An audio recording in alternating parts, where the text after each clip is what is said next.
All right, I'm gonna try to keep this brief, but I had a few people ask me a couple of different things about maintenance of my gear. My last video there on the Sunday when the weather was the shits and I was doing some shooting with my bow,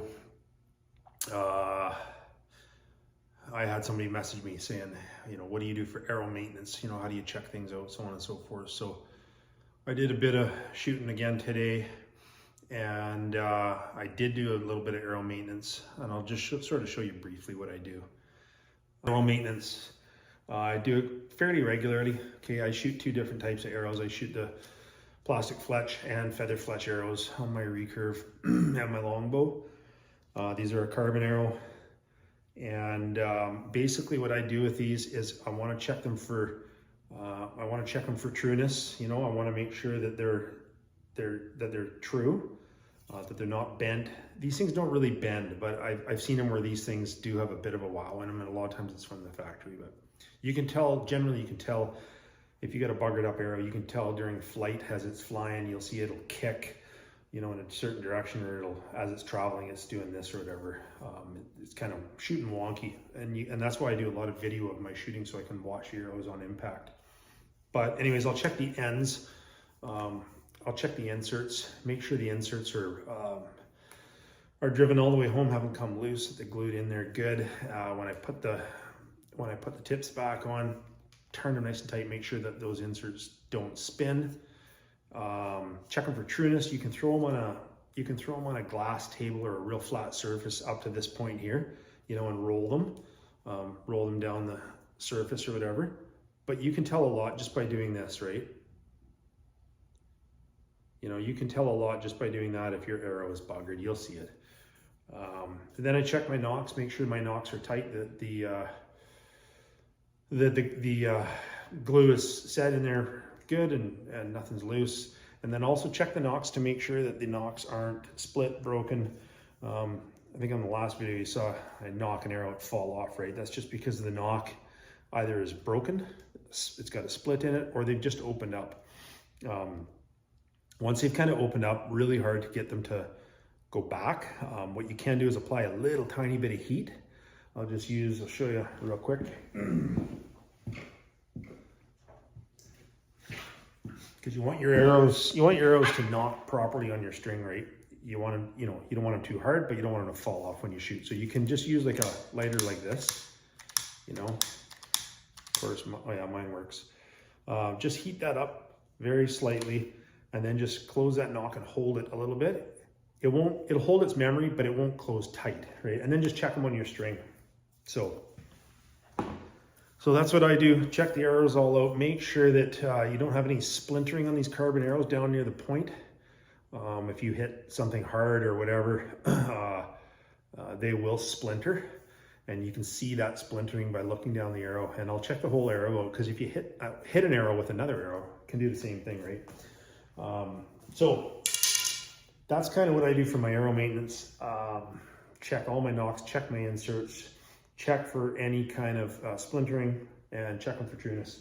My bow, exactly the same type of a thing, right? With the bow, I check my limbs thoroughly. I'll use a nice bright light and I'll clean the limbs all up, check the limbs, make sure there's no hairline fractures or anything like that. And then the string, every 4 to 6 days of shooting, wax my string, and then just check my string for any broken strings and replace it if I need to. Not a lot to do in the bows, but good to take care of it. You got to take care of them, right? So I'm going to try to do a real quick little takeoff on my gear. This is kind of I'm going to start here. This is the #1 item that I carry. I get the most questions about, and this is my Agala Boreal 21 folding saw. I can't say enough good stuff about this saw, okay? This saw is absolutely the best purchase ever for me. Okay, this is a 21-inch folding saw. You can use this on, you could use this on meat if you needed to, but I just used mine strictly for wood. Super lightweight, okay? Folds out and down. The blade is protected inside the handle, okay? Comes down. I'm gonna try to do this so you guys can see this. So it comes down. It's got a little notch in here, right in here. Goes into the handle. And I'm telling you something else, be careful because these things are literally razor sharp. Locks in like that. Okay, can you guys see that? And then snaps into place. There's your saw. Okay, unbelievable saw. They come with, mine came with 2 spare blades, blade on it, and 2 spares. They go right inside the package, inside the case, I mean. Okay, this has got a belt loop on it. Okay, you can carry it on your belt. You can carry it on your back, wherever you want. I put mine in my pack. I carry it in my pack. I take it everywhere I go. Take it apart. You just pull it, put your finger in here. You pull, it comes apart. Okay, that part, the blade goes, folds up into the handle like so. Done. Back into your case. Agawa AGAWA Boreal 21. They make different models. I chose this one because for me it's perfect length. That's the number one thing that I get questioned about. The number 2 thing I get questioned about is my hip hatchet, okay? I carry this thing everywhere I go. It's a Camillus titanium. Camillus titanium hatchet, okay? And the reason I carry this hatchet is because, it's a little hard to see when I'm wearing black, but the reason I carry this thing is that these hatchets, they keep a phenomenal edge on them, okay? I run my own forge and I make knives. I'll show you some of those. I'll show you one of those after. But I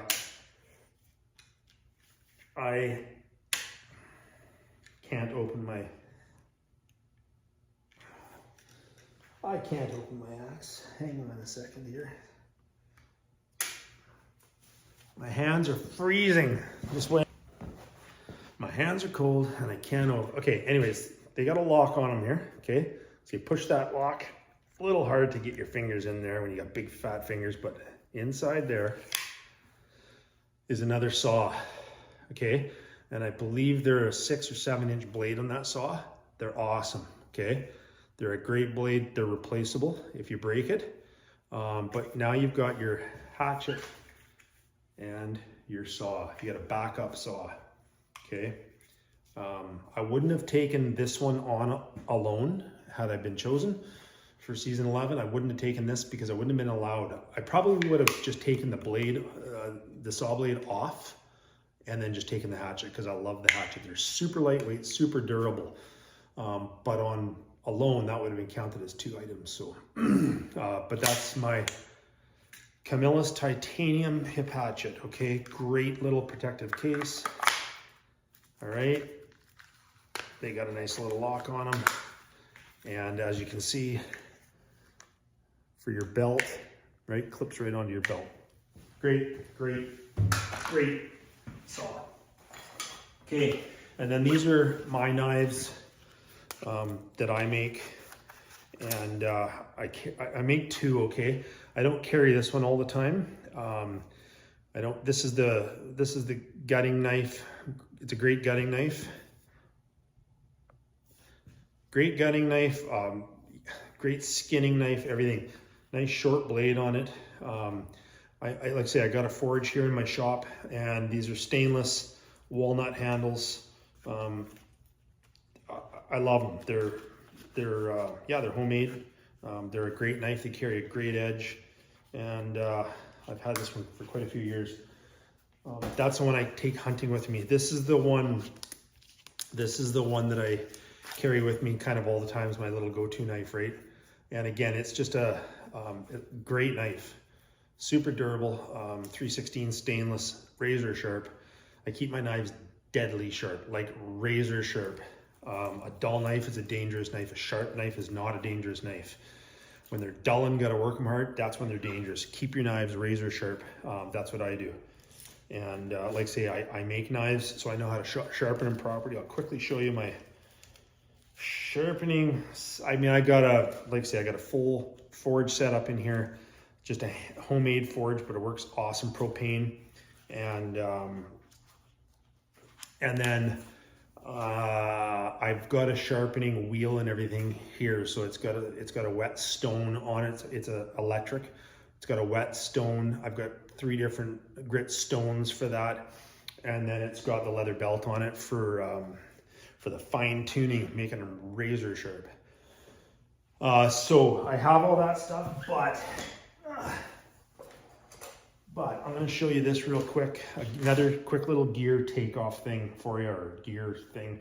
Okay, this is a Lansky, L-A-N-S-K-Y sharpening kit. Okay, and it comes with this one here that I bought. It comes with 5 different whetstones, and they're all set up with these rods. And basically what you do, you put your knife in this jig. I'm not going to do it down the line because I don't want to bore the shit out of you all. If you want to see a demo on it, message me. Okay, you put your knife in here, and then you sharpen this like this. And what this does is it gives you the perfect angle, and you can set your different angles of your edge on here. Gives you the perfect angle on both sides of the knife. And these go anywhere from, I think my coarse stone is 400 and my fine stone is 1200. Lansky sharpening system, unbelievable. Okay, I don't carry that Lansky with me all the time. I take that Lansky with me when I go hunting, when I'm in the bush for a long period of time. I'll maybe pack that. Otherwise, that's what I carry. Okay, that's what I carry. So that's the backside. That's the best sharpening you can get for a knife, in my opinion. Okay, it's just my opinion. The ones that you pull a knife or whatever, that I don't know, they probably work, but a good whetstone, okay. And this is, I got a 600 and a 1000 here, okay, and then this one here is a 1200. So the 600 will bring the edge back, the 1000 will fine tune it, the 1200 will make it like a razor blade. Works unreal. Okay, one other pointer I'm going to give you, okay, and I'm telling you, it works unbelievably. When your knife just needs a quick little sharp, you know, it's sharp but not razor sharp.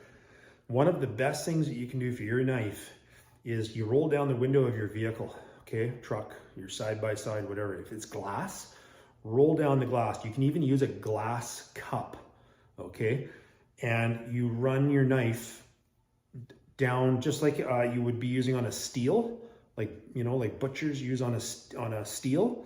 Okay, you do it with glass, and you will bring that knife to a razor sharp edge. Okay, so that's pretty much it for gear. You saw my other video, my big blue.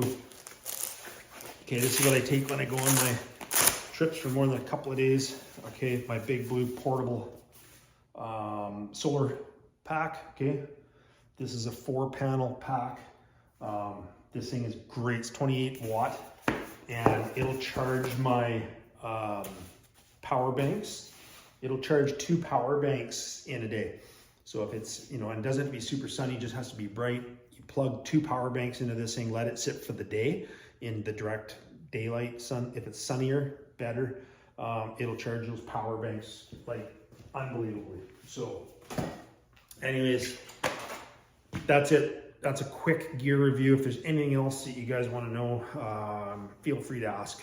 Comment, email me, outlawcountry1896@gmail.com. I'll answer your emails. Those of you that emailed about the coffee mugs, we're chatting on email, and we'll get that figured out.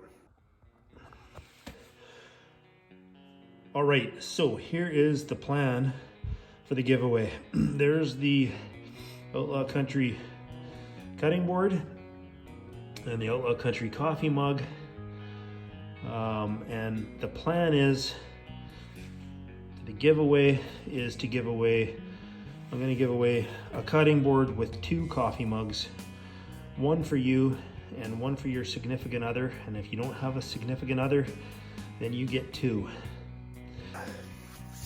So how's that sound? 2 of the Outlaw Country coffee mugs. They're great mugs too. And these are not, this is not a sticker. These are, again, as I mentioned, I don't know how they work, but these are not a sticker. They're like, I don't know. I don't know how it works. You have to ask Mrs. Outlaw Country, but she has a thing that she like etches these right in or whatever it's called. 2 Outlaw Country coffee mugs, 1 Outlaw Country cutting board. That's for the giveaway. The giveaway is because I want to thank all of you for subscribing. So it's just a gift from me to you. And that's going to happen at 500 subscribers. And we'll figure out exactly how we're going to do that, because I don't know how to find out all of my subscribers. I know a lot of them, but I don't know how to find out all of them. So we're going to have to figure that out. If you know how I can look on my YouTube to find out all of my subscribers, please do so. I think I've got like 300 and something, but there's some that don't show, and maybe they've got it set so that when they subscribe, it doesn't allow me to see them. I don't know. I might just say everybody that's interested in the giveaway has to email me. Maybe that's how we do it. Everybody that's interested in receiving the cutting board and the 2 coffee mugs from Outlaw Country, email me, outlawcountry1896@gmail.com, and then I can take all of those emails, put them into the app, and I'll pick a winner. So I think we're at 425, so 75 subscribers away. That could take 2 weeks, it could take 2 months, it could take a year. We'll see. Anyways, that's what's happening. Okay, I'm out. Later. Be safe.